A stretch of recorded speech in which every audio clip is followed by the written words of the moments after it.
もしあなたの子供が学校行事で命を落としてしまうとしたら、2024年11月8日、モルディブ共和国アリフダール環礁、停止したボートの上から一人の少女が海を見つめていました。彼女の名はジェナちゃん。シンガポールから学校の教育プログラムでこの海へ訪れた彼女は、これからシュノーケリングを体験するところでした。さあ次はジェナの番よ。教師の呼びかけに応じ、ジェナは海に身を沈めます。その直後、停止していたはずのボートが動き出し、悲鳴を上げる子供たち。そう、彼らの目の前でジェナがボートのスクリューに巻き込まれ亡くなってしまったのです。学校行事の最中に起きたあまりにも理不尽な悲劇。そしてこの事故について学校や運営団体、警察はなぜか何一つ遺族への説明をしようとしなかったのです。校外学習の最中、ボートのスクリューに巻き込まれ命を失った15歳の少女。なぜ学校や警察、そして国までもがその事故の責任を取ろうとしないのか。実はこの旅行には責任を求めるその仕組みそのものが最初から存在していなかったんです。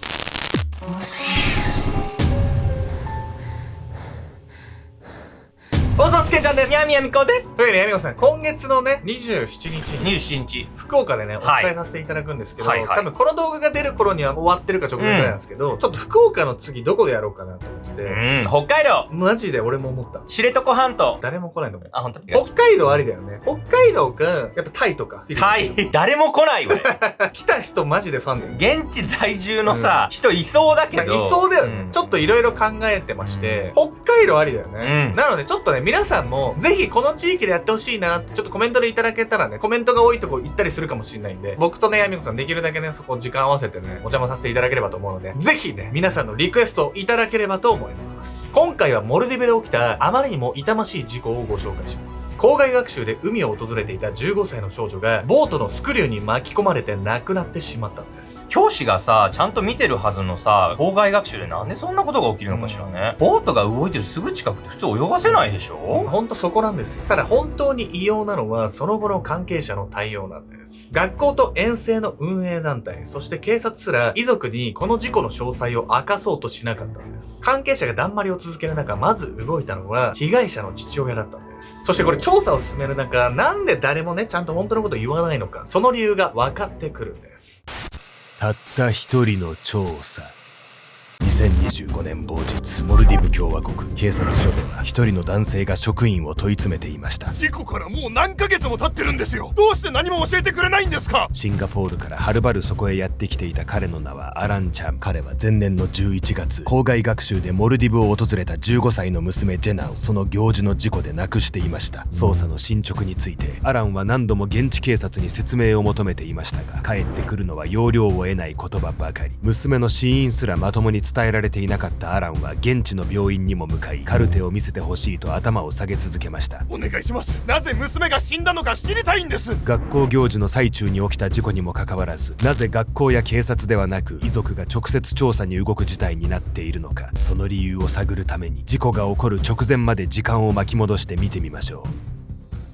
時は数ヶ月前まで遡り、2024年11月のある夜、シンガポールで暮らしていた15歳の少女ジェナは2歳年上の姉アリシアの寝室へ訪れました。お姉ちゃん、今日一緒に寝てもいい？ジェナと姉のアリシアは非常に仲が良く、お互いをソウルメイトと呼び合う間柄。そしてこの日、いつもは別々の部屋で寝ていたジェナが一緒に寝たいと言ってきたのは、彼女が翌日から学校の海外遠征でモルディブへ行くことになっていたため、ジェナはしばらく家族と離れることを寂しがっていたのです。名門私立 SJI インターナショナルスクールの9年生だったジェナ。周囲から太陽みたいと呼ばれていた彼女は、友人や学校の教師の誕生日には手作りのお菓子をプレゼントするような優しい少女でした。そんなジェナの夢は高齢者専門の医師でした。おじいちゃんとおばあちゃん、そしてお母さんが年を取ったら自分が見てあげたい。外科医である母ジェニファーの影響もあってか、ジェナはいつもそう話していたといいます。家族と離れるのを寂しがる娘を温かく送り出した一家。それが永遠の別れになるなどと彼らには知る由もありませんでした。すごく素敵な子じゃない。この後亡くなっちゃうわけでしょ。めちゃくちゃ聞いてて苦しくなってくるわよ。しかもまだ15歳で楽しいはずの校外学習で亡くなってしまう。それをね、想像しただけでね、遺族もそうですし、本人もそうですし、本当にね、胸クソが悪いね、事故なんです。ジェナがモルディブへ向かってから数日が経った2024年11月8日、シンガポールの両親のもとへ一本の連絡が入りました。ジェナさんが海に落ちてボートのスクリューに当たってしまったんです。学校から連絡を受けた両親はその日のうちにモルディブへ。そこで目にしたのは変わり果てた娘の姿でした。ジェナ、どうしてこんなことに。突然の娘の死に泣き崩れる両親。一体ジェナに何があったのか。事故の詳細が明かされるのを遺族は待ち続けました。しかし学校に説明を求めても返ってくるのはお悔やみの言葉だけ。1ヶ月以上が経過しても肝心の事故についての説明は一切なかったのです。さらに学校の不審点は遺族への説明をしないことだけではありません。そもそも両親に事故を知らせる第一報を入れた時点から関係者の動きは明らかにおかしかったのです。なぜならその連絡が入ったのはジェナの死亡が確認されてから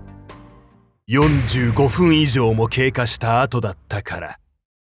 学校が遺族に連絡するより先にジェナのクラスメイトが自身の親に事故のことを伝えており、遺族よりも早く事故のことを知っていた保護者までいたといいます。本来最も早く娘の死を知らせるべき遺族への連絡が後手に回るという異常事態。それだけではありません。後にメディアが報じた警察の報告書には、引率の教師の証言としてジェナは泳ぎが苦手だったと書かれていました。しかしジェナは生後4ヶ月から水泳を習っていたといい、事実とは異なる報告がされているように思えたのです。このように両親への連絡が遅れたことや矛盾した証言などから、遺族は学校が何かを隠蔽しようとしているように感じていました。そもそも海に落ちてスクリューに当たったという説明そのものも父アランとしては納得できないものでした。ジェナは誰よりも慎重でルールを守る子だ。本当にあの子の不注意だったのか。数ヶ月経っても当初の言い分を変えない学校の態度に、父アランはもはや自分で真相を突き止めるしかないと悟るのです。こうして2025年の春、モルディブを訪れた父アラン。彼は現地の病院と何度も交渉を重ね、ついに事故当時のジェナの CT 画像を入手。その CT 画像を見た父アランは思わず目を疑います。学校側は海に落ちてしまいスクリューに当たってしまったと、あくまで接触事故かのような説明をしていました。しかし CT 画像を見るに学校側のその説明は意図的に曖昧な言い回しをしているようにしか思えなかったのです。なぜならジェナの遺体の状態は骨盤が砕け、内臓がむき出しになるほどだったから。ジェナの遺体は本来回転しているスクリューに巻き込まれたと説明してしかるべき状態。それなのになぜ学校はスクリューに当たってしまったと曖昧にしか説明していなかったのか。さらに言えばそれだけ悲惨な事故が起きているにもかかわらず、死因を解明する司法解剖さえ行われていません。父アランはその事故に関係者の何らかの過失があったとしか思えなくなっていました。確かにスクリューに巻き込まれたんならさ、当たったっていう言い方はしないわよね。巻き込まれたって言うじゃない。なんでそんな曖昧な言い方にしたの？ほんとそう思いますよね。CT 画像を見た後、父アランは学校や遠征の運営団体、警察にそれぞれ説明を求めるんですが、この後に及んでもなお関係者は誰も話そうとしないんです。沈黙する関係者。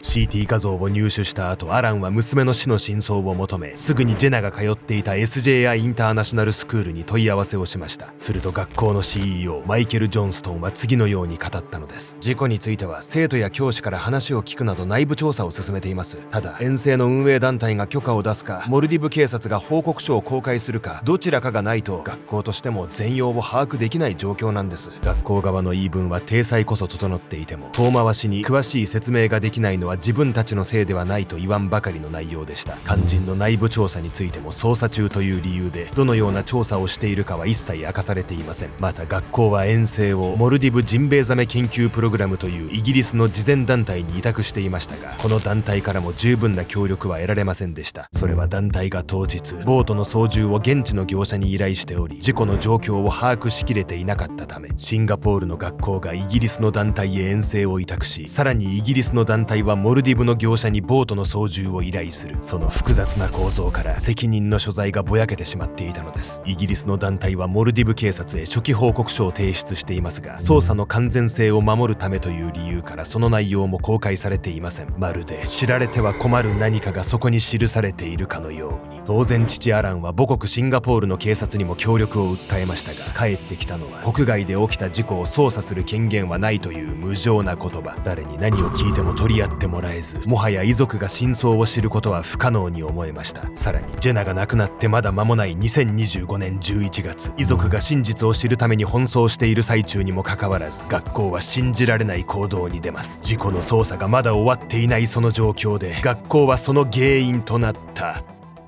海外遠征を再開したのです。これにはジェナの遺族も激しく抗議。遺族は政府機関の教育省にも働きかけますが、状況は変わりませんでした。 SJI インターナショナルスクールは独自の安全基準を守っていました。こちらとしてはその対応に問題はなかったと判断しています。今後も学校の体制を調査する予定はありません。調査しないってさ、生徒が亡くなってるのよ。なんでそうやって政府機関まで学校の肩持つようなことすんのよ。普通はね、そう思うんですけど、実はこの学校には国の調査が及ばないある事情があったんです。というわけで本日のメトラキーワード、シンガポールの私立学校、通称 PFS について。シンガポールの学校は大きく3つに分かれます。国が運営する公立校と地域団体が運営する政府補助校、そして民間の資金だけで運営される私立学校、通称 PFS。 ジェナの通っていた SJI インターナショナルスクールはこの PFS にあたります。 PFS は国の教育制度の外にあり、授業の内容や安全基準を自分たちで自由に決められるとても高い自治権を持っているのです。問題はその高い自治権を外部からチェックする仕組みがないこと。生徒が命を落とした場合、公立校なら直ちに教育省の調査が入ります。しかし PFS は重大な事故が起きても国に報告する義務がありません。安全基準を自分で作り守れたかどうかも自分で判断する。まるで事故発生時の対応を学校が自己採点しているかのようなその構造。教育省が調査を拒んだ背景にはこのような制度の穴があったのです。学校も遠征の運営団体も警察も何も説明してくれない。政府機関に掛け合っても対応できないと背を向けられる。その状況の中でも父アランは調査を続けました。するとその調査の中で誰も語ろうとしなかったあの日の真実が徐々に浮かび上がってきたのです。関係者がここまで揃ってさ、何も話そうとしないってなるとさ、やっぱ事件当日になんかあったって勘ぐっちゃうわよね。これそうなんです。しかも思い出してほしいのが、学校はジェナが自分から海に落ちたかのような説明をしてたんです。父親が突き止めた事故当日の状況っていうのは、その説明とは全く違うものだったんです。防げたはずの悲劇。2024年11月8日の午前中、モルディブ・アリフダール環礁の海は快晴の下で穏やかな青をたたえていた。生徒たちはイルカと泳ぐために教師の指示に従ってボートから一人また一人と海に入っていく。さあジェナ、次はあなたの番よ。ジェナは促されるまま海へ身を沈めた。その時だった。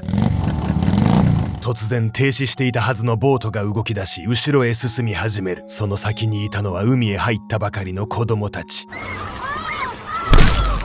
突っ込んできた船体はジェナの頭へ直撃し、意識を失った彼女はそのまま回転するスクリューに吸い込まれた。一瞬で赤く染まる海面。異変に気づいた教師はすぐに海へ飛び込むが、その腕に抱えられたジェナはぐったりと動かない。早く誰か手伝ってくれ。致命傷を負ったジェナをボートへ上げようと必死にもがく教師。一方でボートの上からそれを見ていた乗組員たちは誰一人としてその場を動こうとしなかった。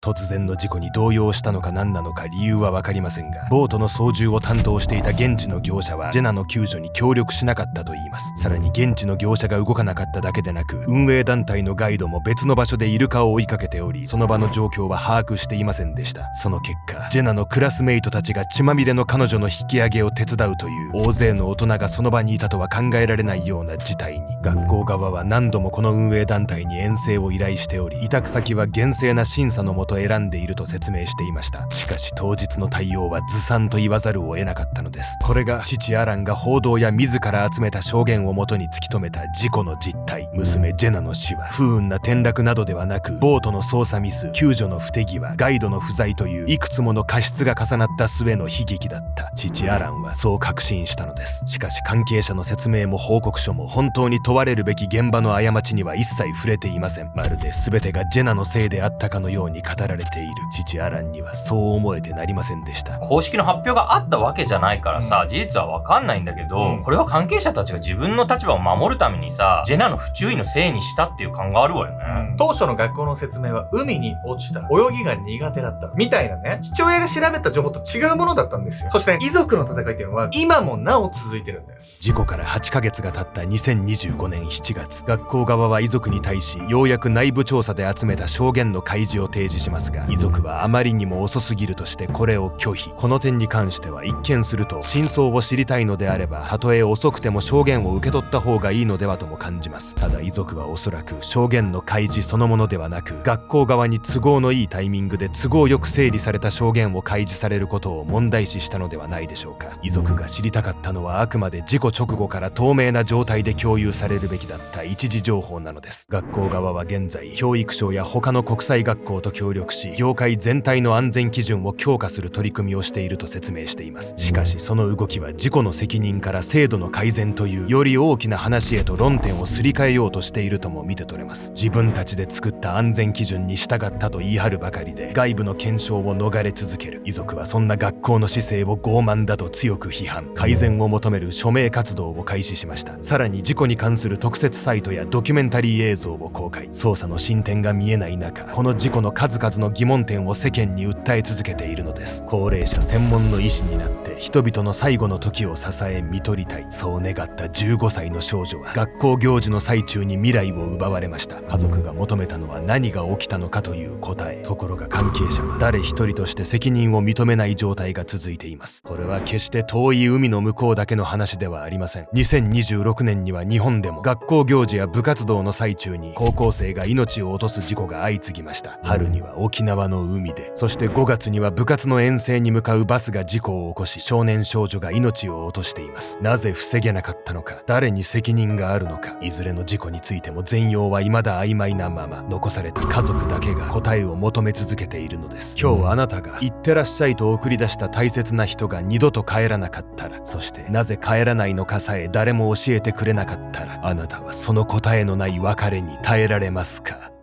おっそっす。皆さんいつもアルゴメトリーを見ていただいてありがとうございます。というわけでね、我々ね、夏にも差し掛かろうというところで、この度ね、ちょっとアルゴメトリーの視聴者さんから、オンラインサロン、秘密結社アルゴメトリー入りたいんだけど、なんかどんな動画があるかね、わからなくてね、お金かかるの不安っていう方もいらっしゃったんで、今回ね、7月末までにね、入会した方限定で、1週間分のね、無料期間を設けさせていただいてね、そこでお試ししていただいて、気に入ったらね、ご継続いただけるっていうね、キャンペーンを用意させていただきました。オンラインサロンもね、もうかなりのね、期間をね、運営してますので、今ね、アルゴメトリーに上がってないね、オンラインサロン限定の動画なんとね、120分を超えました。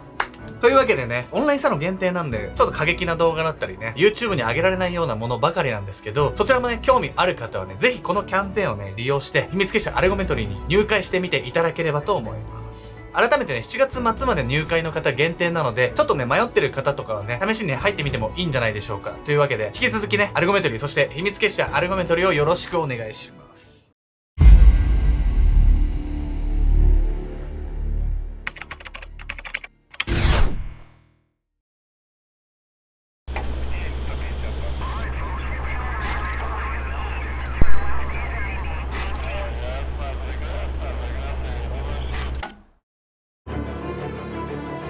誰でも簡単に世界中とつながれるインターネット。しかしその奥底に決して覗いてはいけない領域が存在することを知っていますか？2022年5月、アメリカフロリダ州、ある日チャットアプリを利用していた男性が奇妙なアカウントを発見しました。そのアカウントで売られているのはアダルト動画。しかしその価格が日本円にして800円から数千円程度と妙に安かったのです。よっぽど金に困ってる素人か何かか？彼はほんの少しの好奇心からそのうちの一つを購入し、早速再生ボタンを押してみました。しかし画面に映し出された光景を見た瞬間、男性は青ざめ画面の前で絶句。おい、これはヤバすぎるだろ。その動画の内容は、まだ幼稚園にも通えないような幼い子供が成人女性によって性的にもて遊ばれている姿だったのです。ネットの片隅で密かに売りさばかれていた児童の性的虐待動画。数々のコンテンツは誰の手で作られ、そこまで安値で売られていたのか。おぞましい市場でうごめいていたのは、欲によって倫理観を失った大人たちだったんです。